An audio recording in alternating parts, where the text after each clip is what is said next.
नमस्कार, day to day news Bharat देख रहे हैं आप। मैं हूं आपके साथ पूनम।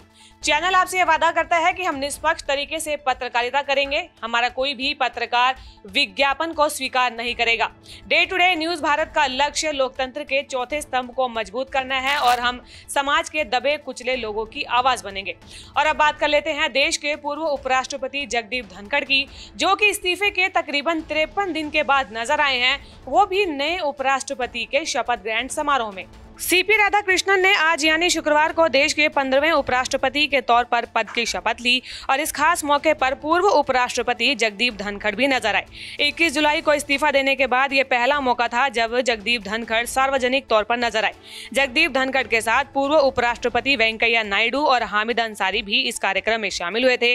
उपराष्ट्रपति पद के इस्तीफे के 53 दिन तक जगदीप धनखड़ किसी भी पब्लिक प्लेस पर नजर नहीं आए। उन्होंने स्वास्थ्य कारणों का हवाला देकर इस्तीफा दे दिया था। इस्तीफे के बाद यह पहला मौका रहा जब किसी सार्वजनिक स्थान पर उनको देखा गया। इसके बाद विपक्ष की ओर से कई सवाल भी खड़े किए गए। विपक्ष ने लगातार यह सवाल किया कि धनखड़ आखिरकार कहां हैं और वो किन हालातों में हैं। सीपी राधाकृष्णन के शपथ ग्रहण समारोह के दौरान जगदीप धनखड़ मेहमान के तौर पर वहां पहुंचे हुए थे। इस दौरान पूर्व उपराष्ट्रपति वेंकैया नायडू एवं हामिद अंसारी के बगल में बैठे नजर आए। इस शपथ ग्रहण समारोह में महाराष्ट्र के सीएम देवेंद्र फडणवीस, मध्य प्रदेश के सीएम मोहन यादव समेत कई बड़े दिग्गज भी मौजूद रहे।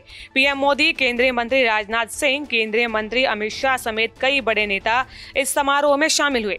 कांग्रेस नेता राहुल गांधी लगातार वे जगदीप धनखड़ की मौजूदगी को लेकर सवाल खड़े करते रहे। जिस तरीके से जगदीप धनखड़ ने एकदम से उपराष्ट्रपति के पद से इस्तीफा दे दिया था, वो लगातार ये पूछते रहे कि आखिरकार ऐसा क्यों हुआ। जब वे नजर नहीं आए तो राहुल गांधी लगातार ये पूछते रहे कि आखिरकार वे कहाँ छिपे हुए हैं, वे नजर क्यों नहीं आ रहे हैं। तो अब एक नजर डाल लेते हैं पूर्व उपराष्ट्रपति जगदीप धनखड़ के राजनीतिक करियर पर।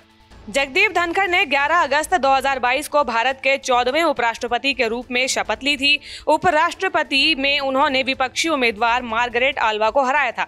उपराष्ट्रपति के रूप में राज्यसभा के सभापति भी थे। इससे पहले 2019 से 2022 तक पश्चिम बंगाल के राज्यपाल रहे। उनके कार्यकाल के दौरान राज्य सरकार के साथ लगातार और हाई प्रोफाइल टकराव भी हुए, जिससे कि उन्हें राष्ट्रीय स्तर पर काफी ध्यान मिला और उच्च जिम्मेदारियों के लिए एक मंच भी उनके लिए तैयार हुआ। पेशे से वो सुप्रीम कोर्ट में वरिष्ठ अधिवक्ता भी रहे।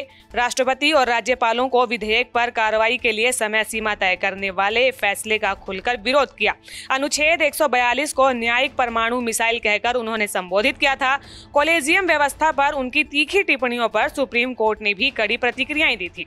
21 जुलाई को उपराष्ट्रपति पद से इस्तीफा देने के बाद जगदीप धनखड़ इस समय दिल्ली में रह रहे हैं। उन्होंने उपराष्ट्रपति आवास खाली कर दिया है और फिलहाल अस्थायी तौर पर छतरपुर के गढ़ेपुर इलाके में इनेलो नेता अभय सिंह चौटाला के फार्म हाउस में वो ठहरे हुए हैं। जब तक धनखड़ को नया सरकारी आवास आवंटित नहीं किया जाता, वे इसी जगह पर रहेंगे। पूर्व उपराष्ट्रपति जगदीप धनखड़ को लेकर दिखाई गई ये खबर आपको कैसी लगी, हमें कमेंट कर जरूर बताएं। और ऐसे ही कुछ अन्य खबरों के बारे में जानने के लिए day to day news Bharat को लाइक, शेयर और सब्सक्राइब करना बिल्कुल भी ना भूलें। नमस्कार।